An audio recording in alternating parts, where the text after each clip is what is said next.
Who killed Martha Moxley? Martha Moxley was bludgeoned to death with a golf club on the evening of November 30, 1975, in the affluent neighborhood of Bellhaven in Greenwich, Connecticut. She was 15 years old at the time. The night was very cold, 40 degrees and gusty, and Martha was attacked near her driveway, and there was a 3-4 pool of blood by a dwarf Japanese elm. She was then dragged about 60 feet to rest under a pine tree, with her jeans and panties pulled down below her knees. She had been struck by the golf club about 9 times, with a broken rod then shoved through her throat. The initial police investigation was sloppy, largely due to the Skakels being rich cousins to the Kennedys and the influence that comes with power. The early suspects were Tommy Skakel, who was the last known person seen with Martha, and Ken Littleton, who was simply a strange guy. In 1992, Rushton Skakel employed an investigation firm, Sutton Associates, to clear his family of this black cloud, or at least find out if Tommy killed Martha, so he could have the finest defense. The $1 million investigation findings were leaked to the press and revealed Tommy and Michael changed their stories from their 1975 police interviews. Michael putting himself all over the murder scene. Both seem to be accounting for any DNA evidence that may arise. There's been many books and movies done about this case over a number of decades. In 2002, Michael Skakel was convicted in the murder of Martha Moxley.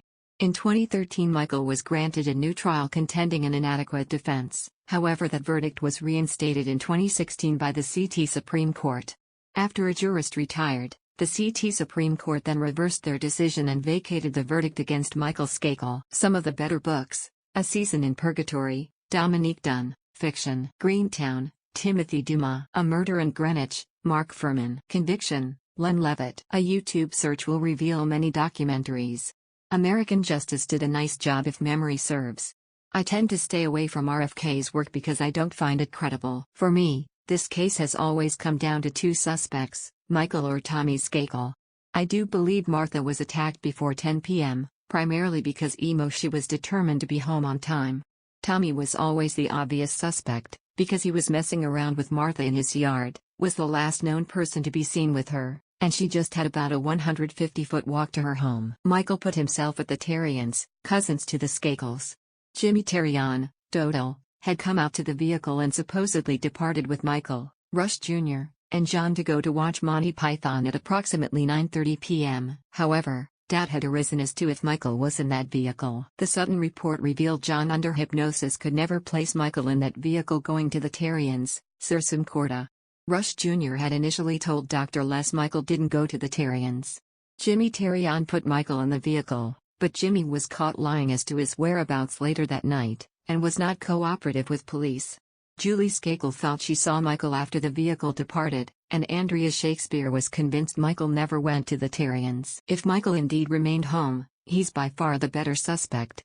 Michael and Tommy were both intoxicated, and Michael viewed Martha as his girlfriend. After watching Tommy literally feeling up Martha, I find it difficult to believe he'd hop in a car and go watch Monty Python. It's my belief Martha headed home. A jealous Michael followed her and confronted her in a substance abuse-fueled rage, and beat her to death, likely blacking out the whole event. Martha was found the next morning under a pine tree that Michael and Andy Pugh used to regular climb. It's likely Jimmy Terrian, Dodo, may have been involved to some degree later that night, move body, clean up, take golf club piece, because when Dorothy called the Terrians, he wasn't at home and never accounted for his whereabouts. Dennis Osorio suddenly comes forward in 2013, 38 years later, to claim he saw Michael at the Terrians. He didn't come to the prosecution, mind you, he came to the defense. The problem is Osorio also puts John Dodal at Sursum Corda watching Monty Python when nobody else ever put him there. I'd like to hear your thoughts. However, I should say that I've ruled out RFK's BS theories. Michael Skakel is Tommy Skakel's younger brother. A decision to retry Michael hasn't been made yet. To really get a handle on this case, it takes a lot of reading and video watching. I considered setting the scene and identifying all the players, but it would be very lengthy, dozens involved in this case. After weeding through the initial persons of interest, most come back to either Tommy or Michael. Michael was a minor when Martha was murdered, but he was tried as an adult many years later. It wouldn't surprise me if CT decides not to pursue this case anymore. After 43 years, it's difficult to round up witnesses, memories fade, people retire, hopefully more people not acquainted with this murder research it. Good luck. I am convinced Michael is guilty. The Sutton report is devastating to him. A Season in Purgatory is an excellent book.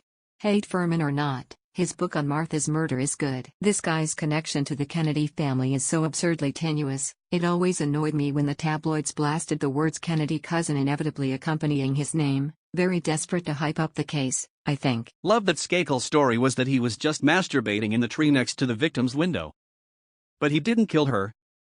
John, who originally placed Michael in the car to the cousin's house, demurred before the grand jury in 1991. That's the case. If Michael didn't leave, motive and method lean wholly to Michael. Also, of course, he routinely killed squirrels with the same golf clubs used in the murder. And drank and had a violent temper. And liked Martha, who rebuffed him. If Thomas actually did it, what was his motive? This case is solved. The perpetrator spent time in prison. Stop wasting your time. Get on with it. Oh, I could make a case easily for Michael or Tommy. Dennis Osorio puts Michael at the Terrion house that evening. That's the problem, and why the verdict, to a large extent, was overturned. As you know, motive isn't a necessary component for a murder conviction. Martha had a crush on Tommy, as evidenced by his name on her sneaker and her diary entries. Tommy, after falling out of a moving car as a baby, suffered severe head injuries, and has had violent outbursts through adolescence. Tommy was by all accounts the last person seen with Martha. He and Michael have changed their stories over the years. Tommy had been kicked off the soccer team that day, one of the only things he was accomplished at, and by all accounts he was devastated at that rejection. Michael and Tommy were both blitzed that night, and Tommy had plenty of time to confront Martha as she went home, make advances, be rejected again and just snap. They were engaged in rough horseplay, and maybe it went too far for Tommy. There could be a number of scenarios. Plus, Tommy was the one known to carry a golf club often when on a walk. Tommy's story for that evening is still in question. His history of violent outbursts are followed by a loss of memory as to what occurred. I do agree Michael is the better suspect between the two, and don't find Dennis Osorio credible after he was silent for about 20 years before suddenly remembering seeing Michael at the Terrion's home. The weight of available evidence Emo certainly points toward Michael. However, if asked to convict beyond a reasonable doubt, I would not be able to convict either. Again, Emo, it comes down to if Michael went to the Terrions or not. Michael's inability to shut up has been his biggest detriment over the years, where Tommy's lawyer, Manny Margolis, has been effective in keeping Tommy away from authorities. Yes, Michael served some time, and he wasn't an adult when the murder occurred, although tried as one. However, he hasn't served his full sentence, which is why this is on appeal to SCOTUS. So, what's your theory on what happened? Post it in the comments below. Thank you for listening. You can find the original post in r/unresolved mysteries through the link in the description box below. I like being able to listen to posts when I'm busy doing something else and can't read them. So I made this video for anyone who wants to listen to their Reddit posts. If you enjoyed this video, please like it and don't forget to hit the subscribe button below to get more puzzling mysteries.